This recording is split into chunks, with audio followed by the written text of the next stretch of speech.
So different bicyclic isomers I have shown over here for your information. Each contain 10 carbon atoms. Stereochemistry not shown over here. So first one I have shown here, that one is fused system. Okay, fused system. Second one is a bridged bicyclic system. A second bridged bicyclic isomer containing a 6-membered ring is also possible. Okay, can you find it answer at bottom? And third one is one carbon atom which is common to both rings. That one is spiro compound. Okay, so in bridged bicyclic, you can see one carbon atom is in between two rings. Okay, so that one behaves as a bridge carbon atom. And fused ring system, two carbon atoms, they fuse with each other. Okay, so this is the common things. No, okay. Stereochemistry. Now, bridged bicyclic molecules, the bridge must be cis with respect to the other rings. Okay, so the bridge should be cis with both rings. Okay, and you can see this one is present above the plane, and remaining hydrogens present below the plane. Okay, both carbons are cis with respect to the cyclohexane rings. This hydrogen, they are cis with respect to the remaining cyclohexane system. Okay, not possible due to ring swing. So this kind of molecule, okay, so pay attention on the stereochemistry. This wedge line, solid line, this darker line. So this one they have shown one darker carbon-carbon single bond and one normal carbon-carbon single bond. Another hydrogen atom which is present above the plane, another hydrogen which is present below the plane. So this kind of another this behavior of these both hydrogen atoms is not possible in case of fused ring systems. Okay, so it's not possible. Representation of molecule is not possible in this way. So we have to represent molecule in this way. So currently, you people don't have to pay attention on the stereochemistry of the cyclic compounds, and just we have to pay attention on the naming and these things. So stereochemistry currently there is no not for study. Okay, so initially we will go slowly, one by one. Stereochemistry will come at the end. So now fused ring, this one is fused ring strain and van der Waals strain in the inside outer diastereoisomer. Van der Waals strain. Okay, so here I have given some models. Okay, with the help of models, it's not actually the two hydrogens. Which hydrogens? The red colored hydrogens, they are present.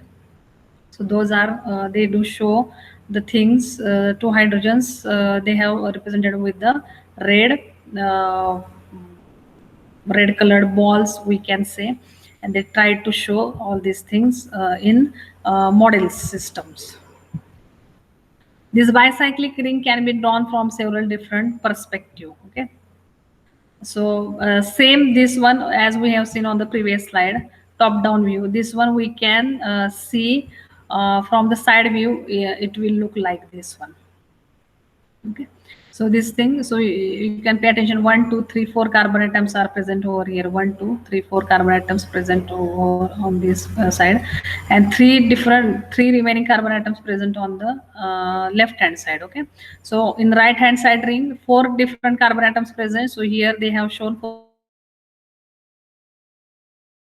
3 carbon atoms which is present in left hand side ring. So here they are present,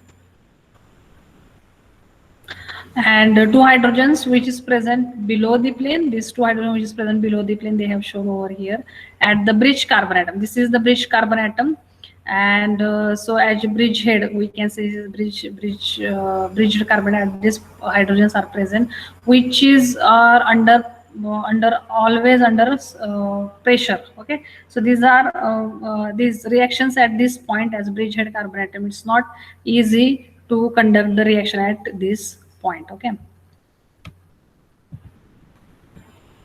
so naming. Now we will go for how to name these bicyclic compounds. Okay, so 5-step guide is there.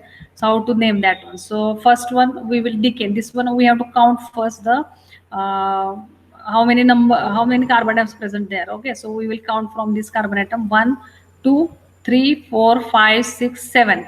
Okay, 8, 9, 10. Okay, so total 10 carbon atoms. So we can call it decane. Okay, so that this compound is decane. What we have to find the highest priority functional group. This will be the suffix. Okay, so this is alkane.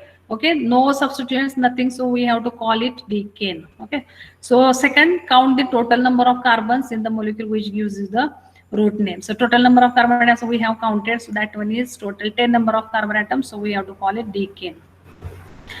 Second things that identify the two rings of the bicyclic molecules. Okay, so two rings identified, two rings. Okay, 6-membered ring fused with the 1, 2, 3, 4, 5, 6, 7-membered ring. Okay, so two rings we have identified, two rings I join with together. 6-membered ring, cyclohexane join with the cycloheptane. They should be share a perimeter. The bridgehead carbons are where these rings meet. Okay, so the bridgehead carbon, these are the bridgehead carbon atoms. Okay, so here they have these two rings got meet. Okay, not necessary to give letters to the rings, just done to identify the two of them.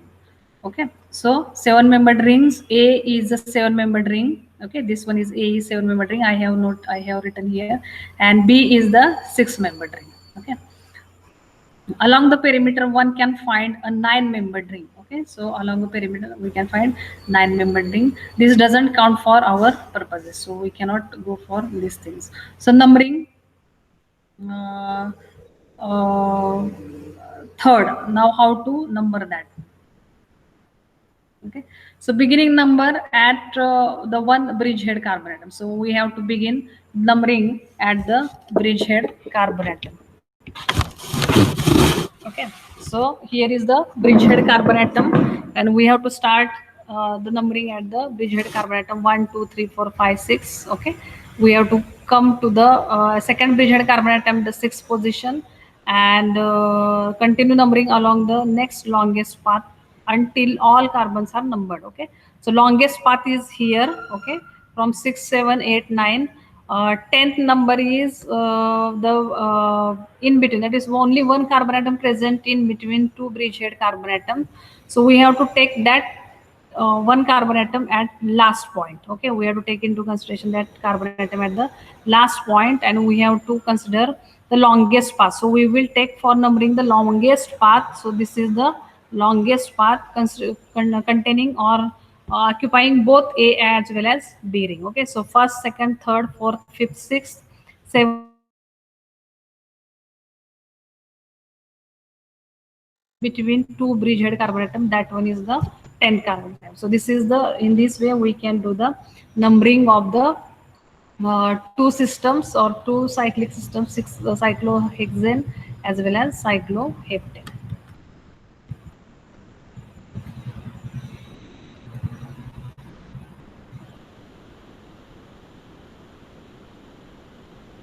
I have given the 4 carbon atoms which is present in cycloheptane ring.